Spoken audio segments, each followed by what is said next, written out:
Prévus pour 2 jours, les travaux de la 4e session ordinaire du Conseil communal de Porto-Novo ont été lancés ce mercredi 30 octobre 2024 par le maire Charles Magnankoti en présence des conseillers communaux, de la secrétaire exécutive de la mairie, des cadres de la mairie, sages et têtes couronnées, organisations de la société civile et leaders religieux. Occasion pour le maire de faire le point des activités majeures au cours du dernier trimestre. Nous pouvons dire avec satisfaction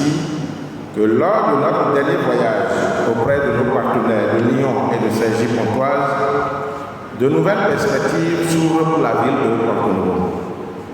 En effet, dans le souci de mieux valoriser les investissements engagés au niveau de la berge de Porto-Novo dans le cadre du projet Porto-Novo Ville Verte d'une part, et de révéler le potentiel de la berge lagunaire côté est d'autre part, nous avons pu obtenir l'accord de principe de nos partenaires de Cergy-Pontoise et de Lyon pour organiser un atelier international devant nous permettre de réfléchir sur l'aménagement de notre berge afin de mieux connecter la ville à sa lagune. Cet atelier, qui se déroulera au cours du premier trimestre de l'année 2025, réunira à Porto-Novo des experts nationaux et internationaux dans le domaine de l'aménagement du territoire. En prélude à cet atelier, nous allons accueillir dès la semaine prochaine une délégation de nos partenaires pour préparer les thèmes de référence de concert avec les cadres de l'administration municipale. Ce projet futuriste permettra non seulement de préserver l'écosystème de notre berge, mais aussi de faire de la petite berge un pôle d'attraction économique et touristique. Mesdames et messieurs distingués invités, il me plaît en outre de vous informer qu'au cours du même voyage, nous avons témoigné notre gratitude à nos partenaires pour leur appui constant dans le cadre du projet Éclosion urbaine qui a reçu tout récemment un financement d'environ 300 millions de francs CFA. Ce financement a permis la rénovation des places Onkoyon-Ronto, Onset-Der-Ronto et actuellement la place També-Kounon grâce à l'appui et à la complicité bien sûr du centre Ouaddaga. La place Déguerre est la dernière qui reste à être finalisée sur le même financement.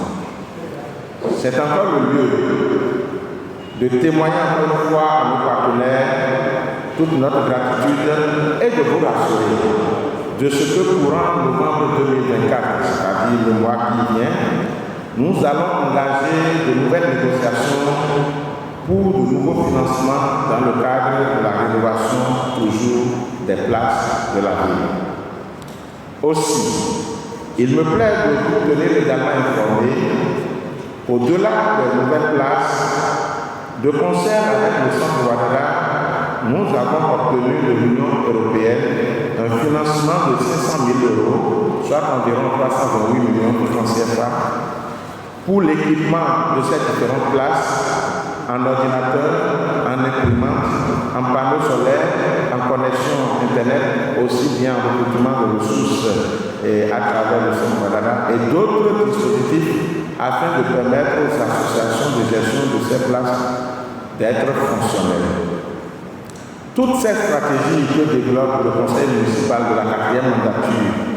visent en plus les investissements structurants du chef de l'État, le président Patrice Guillaume Athanas Talon,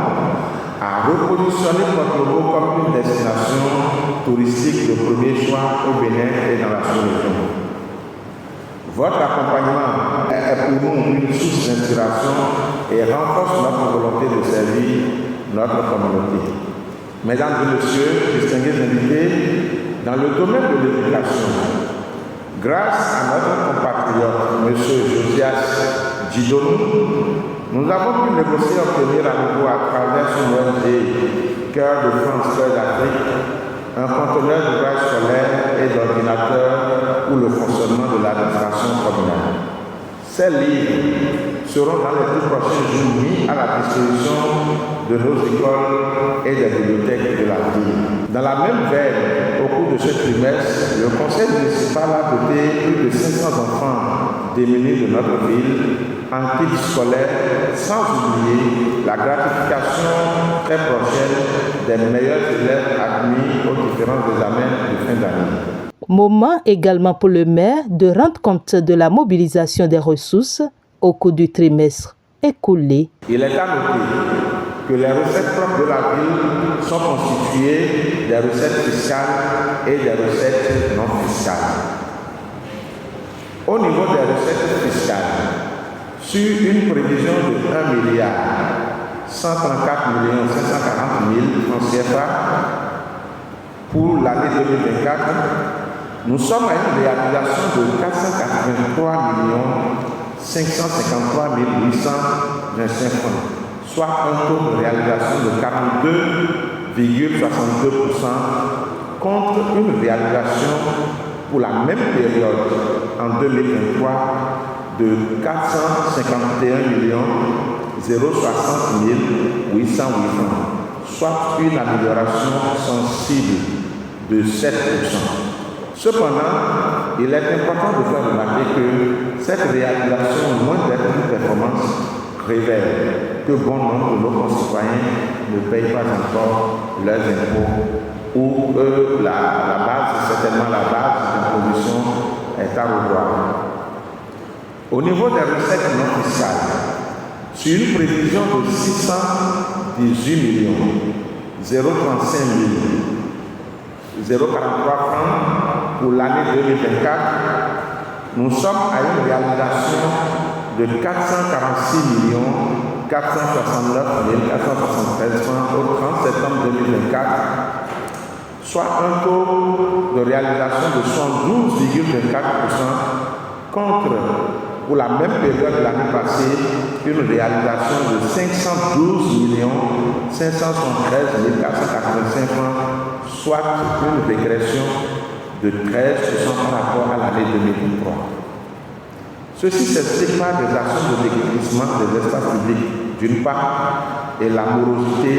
économique d'autre part. C'est le lieu de remercier la GIZ et la Direction générale des impôts